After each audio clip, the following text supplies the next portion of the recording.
Queridos hermanos, iniciamos la lección divina de este miércoles 5 de febrero en que celebramos la memoria de Santa Águeda, Virgen y Mártir.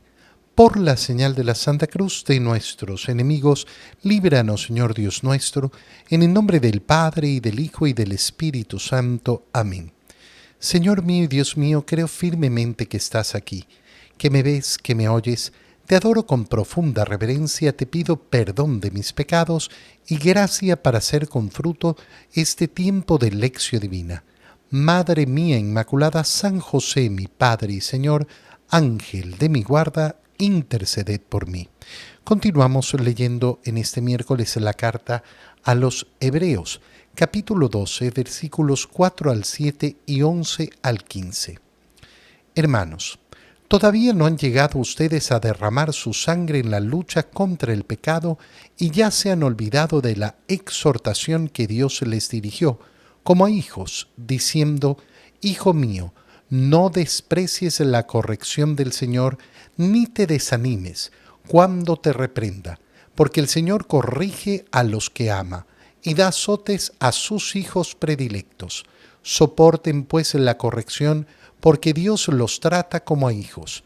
¿Y qué padre hay que no corrija a sus hijos? Es cierto que de momento ninguna corrección nos causa alegría, sino más bien tristeza, pero después produce en los que la recibieron frutos de paz y santidad. Por eso, robustezcan sus manos cansadas y sus rodillas vacilantes. Caminen por un camino plano para que el cojo ya no se tropiece, sino más bien se alivie. Esfuércense por estar en paz con todos y por aquella santificación sin la cual no es posible ver a Dios. Velen para que nadie se vea privado de la gracia de Dios, para que nadie sea como una planta amarga que hace daño y envenena a los demás. Palabra de Dios.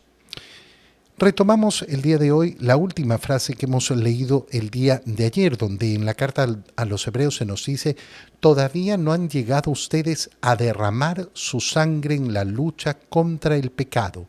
Esta frase nos invita a darnos cuenta que nuestra lucha permanece, que nuestra lucha tiene que seguir, que todavía nos queda mucho más por delante.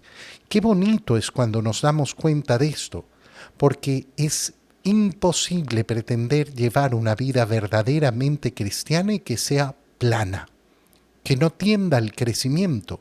No, yo quiero crecer, pero yo he hecho tanto, yo he dado tanto, yo me he sacrificado tanto. Sí, y todavía puedo más, todavía quiero más. ¿Por qué? Porque el deseo del verdadero corazón enamorado es siempre más. Y entonces dice la carta a los Hebreos: todavía no han derramado su sangre en la lucha contra el pecado y ya se han olvidado de la exhortación que Dios les dirigió como a hijos. Y aquí viene esta expresión tan hermosa para darnos cuenta de que las correcciones que recibimos y que vienen de parte del Señor no son sino las correcciones de ese padre preocupado por sus hijos. Cuando nos dijo: Hijo mío, no desprecies la corrección del Señor. No te desanimes cuando te reprenda. No despreciar la corrección del Señor. Qué importante es efectivamente tener ese corazón dócil para la corrección. La misma carta a los Hebreos nos lo va a decir con claridad. El Señor corrige a los que ama y da azotes a sus hijos predilectos. ¿Pero por qué? Porque Dios los trata como a hijos. ¿Y qué padre hay que no corrija a sus hijos? Esta es una verdad lógica. Un verdadero padre tiene la obligación de corregir a sus hijos, lógicamente cuando están en ese proceso de crecimiento y de aprendizaje, cuando están formando esa alma, cuando están formando sus valores. Y es lógico que en la medida que crecemos, las correcciones no nos gustan, pero ya desde pequeños. Fíjate cómo cuando un niño es corregido, se enoja. se puede enojar. ¿Por qué? Porque le molesta el ser corregido. Y por eso la carta a los Hebreos dice, es cierto, de momento ninguna corrección nos causa alegría, sino más bien tristeza. ¿A quién le gusta ser corregido? Nosotros podemos y debemos desarrollar, lógicamente, ese gusto a la corrección, pero ese gusto a la corrección viene siempre superando esa rebeldía, superando esa tristeza. No nos gusta ser corregidos, pero nos puede gustar porque entendemos la profundidad de la corrección. ¿Cómo se determina un buen padre? Un buen padre se determina porque efectivamente corrige a sus hijos. Cuando nosotros vemos a un papá o una mamá que son indulgentes con sus hijos, que no les corrigen absolutamente nada, no vemos una buena paternidad. No vemos una buena maternidad porque esperamos justamente que la mamá y el papá corrijan a sus hijos. Hay muchos modos de corregir y entonces efectivamente un papá o una mamá podrán tener un modo de corregir y otros tendrán otro. No tengo por qué yo querer imponer que todos corrijan de la misma manera.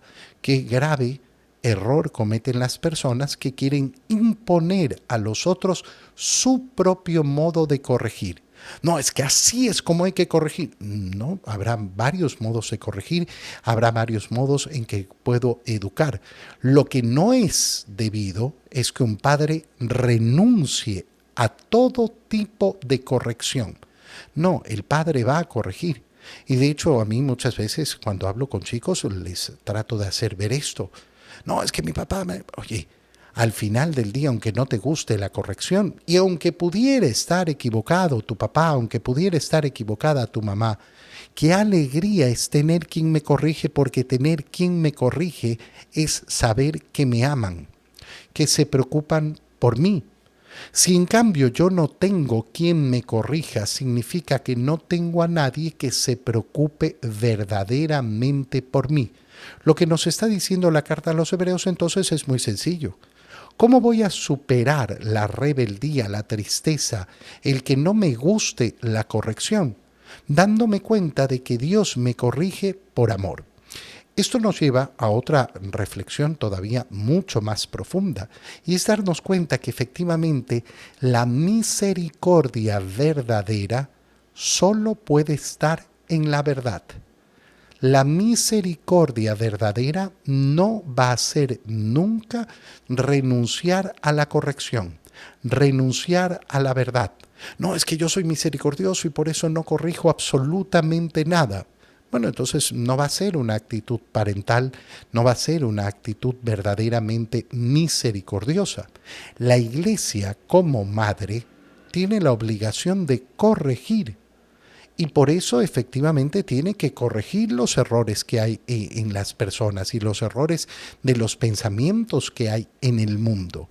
Son muchos los que pretenden hoy en día vivir esa falsa misericordia y pretender que la Iglesia no corrija absolutamente nada a nadie. Bueno, esa no es la misión de la Iglesia. Ese es un error y un error muy profundo que lleva además a miserias muy profundas.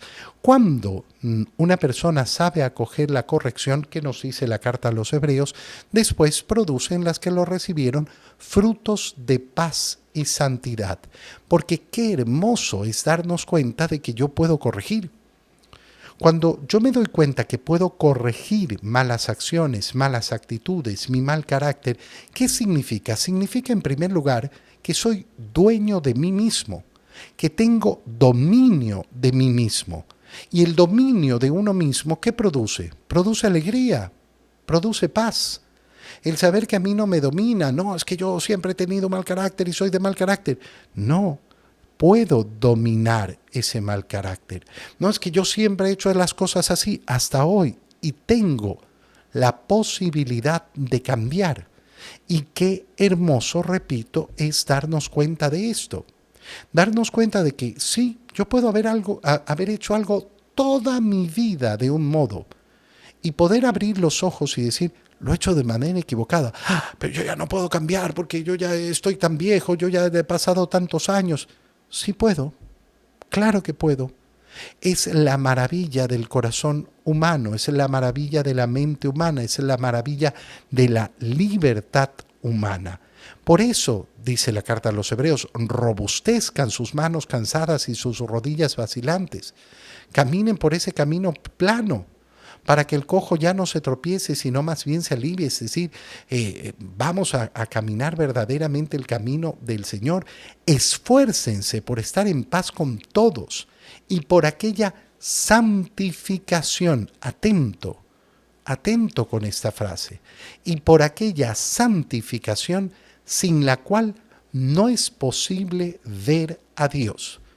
El camino para ver a Dios exige en mí la santificación, la lucha por ser santo. Cuidado eres de aquellos que tienen miedo a la palabra santidad. No, no, yo santo, yo no soy santo, yo soy normal, yo soy del mundo. Hermano mío, quien ha abierto los ojos para ver el camino de Cristo sabe que esto que nos está diciendo la carta a los Hebreos es el ideal cristiano.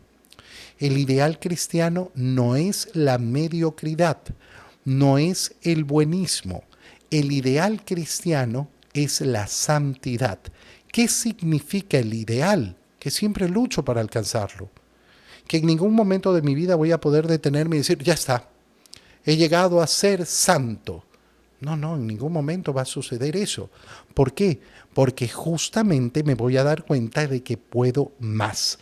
Velen además para que nadie se vea privado de la gracia de Dios, para que nadie se quede fuera de esto. Es decir, no velen solo por su vida, no velen solo por su santidad, sino que deseen también la santidad del prójimo. En el Evangelio, leemos el Evangelio según San Marcos, capítulo 6, versículos 1 al 6. En aquel tiempo Jesús fue a su tierra en compañía de sus discípulos. Cuando llegó el sábado, se puso a enseñar en la sinagoga y la multitud que lo escuchaba se preguntaba con asombro, ¿dónde aprendió este hombre tantas cosas? ¿De dónde le viene esa sabiduría y ese poder para hacer milagros? ¿Qué no es este el carpintero, el hijo de María, el hermano de Santiago, José, Judas y Simón? ¿No viven aquí entre nosotros sus hermanas? Y estaban desconcertados. Pero Jesús les dijo, todos honran a un profeta menos los de su tierra, sus parientes y los de su casa. Y no pudo hacer allí ningún milagro, solo curó a algunos enfermos imponiéndoles las manos, y estaba extrañado de la incredulidad de aquella gente. Luego se fue a enseñar a los pueblos vecinos. Palabra del Señor. La escena que acabamos de leer la hemos leído en el Evangelio de San Lucas, el tercer domingo ordinario. El primer domingo ordinario fue el domingo que celebramos el bautismo del Señor y leímos la escena del bautismo del Señor. El segundo domingo del tiempo ordinario siempre se lee el Evangelio de San Juan. Este año leímos las bodas de Caná. El tercer domingo del tiempo ordinario iniciamos la lectura del Evangelio propio de cada año. Este año nos toca el Evangelio de San Lucas y leímos el prólogo de San Lucas y después leímos cómo el Señor se dirigió a Nazaret. Y como nos contaba San Lucas esto, que la gente estaba extrañada. Extrañada, ¿por qué? Porque decían, ¿de dónde le viene tanta sabiduría? Ahora lo estamos leyendo en el Evangelio de San Marcos. Y lo que llama la atención es justamente esto en el Evangelio. Fíjate en la profundidad de lo que tiene esto. Jesús fue a su tierra. Llegó el sábado, se puso a enseñar en la sinagoga y la multitud se preguntaba con asombro, ¿dónde aprendió este hombre tantas cosas? ¿De dónde le viene esa sabiduría y ese poder para hacer milagros? ¿Y por qué se preguntan esto? Porque dicen, oye, pero este no es el carpintero. El carpintero. Lo conocen muy bien. El hijo de María, a la cual conocen muy bien. El hermano de Santiago, José, Judas y Simón. es decir, sus parientes. ¿No viven aquí también entre nosotros sus hermanas? Y esto los desconcertaba. ¿Qué nos está diciendo con claridad, con muchísima claridad el Evangelio?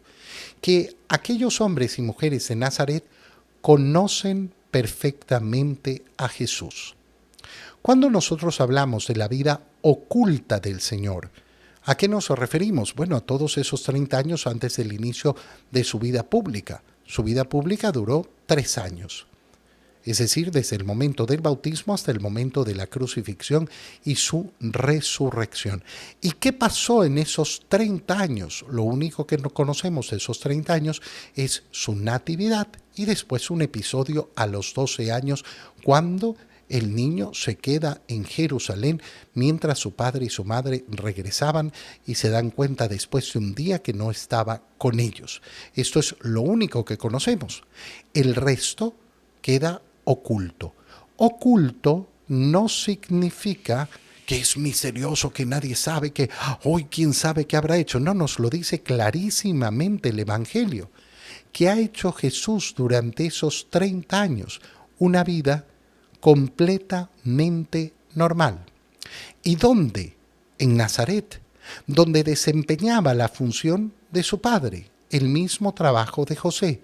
Y por eso es reconocido como el carpintero.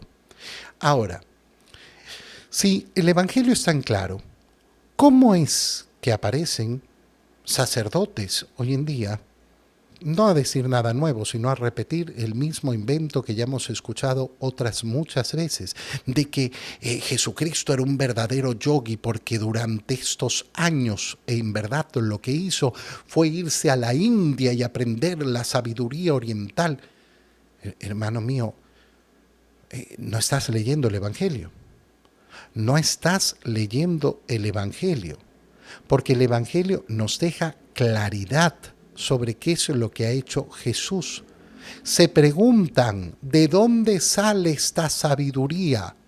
Si Jesús hubiera desaparecido durante años porque se fue al oriente a estudiar los pensamientos orientales, entonces esta gente no estaría sorprendida. Ah, sí, este es el que se fue a no sé dónde, mira la sabiduría que ha traído de afuera. No. Se sorprenden justamente porque lo han visto toda la vida, porque lo han visto constantemente y eso es lo que les extraña. Pero mira, era un carpintero, vivía aquí entre nosotros, hacía lo que hacemos nosotros, o sea, nunca nos llamó la atención. No lo vimos tampoco diciendo cosas que nos sorprendieran, lo vimos en una actitud normal, no lo vimos haciendo milagros y ahora esto nos sorprende. Qué importante es esto porque en los últimos tiempos varios, no solo uno, a pesar de que uno es el como más connotado y anda apareciendo por todos lados, por donde puede, para decir esta gran idea revolucionaria de que Jesús era un yogi. Está equivocado profundamente y está yendo en contra del Evangelio. En contra del Evangelio, en contra de lo que estamos leyendo.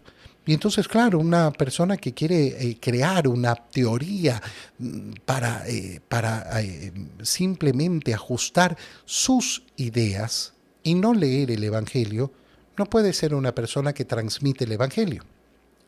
No está cumpliendo con la misión. Jesús, ¿cómo responde a esta sorpresa de la gente? Diciendo, todos honran a un profeta menos los de su tierra, sus parientes y los de su casa. Y como no tienen fe, no puede realizar ahí muchos milagros. Y nos dice además que estaba extrañado de la incredulidad de aquella gente. De la incredulidad, ¿por qué? Porque simplemente lo conocemos, porque simplemente lo hemos visto, porque simplemente siempre ha estado aquí. Y a mí solo me puede sorprender lo que venga de lejos, lo que venga con un acento extraño, lo que venga con aires misteriosos, lo que venga como novelería. Eso es lo que voy a escuchar. Escuchar a aquellos que siempre han estado ahí y que pueden transmitir el Evangelio, no. a esos no. Te doy gracias, Dios mío, por los buenos propósitos, afectos e inspiraciones que me has comunicado en este tiempo de lección divina. Te pido ayuda para ponerlos por obra. Madre mía Inmaculada, San José, mi Padre y Señor, Ángel de mi guarda, interceded por mí. María, Madre de la Iglesia, ruega por nosotros. Queridos hermanos, que el Señor los bendiga y los cuide en el nombre del Padre, y del Hijo, y del Espíritu Santo. Amén. Que tengan todos un muy feliz día.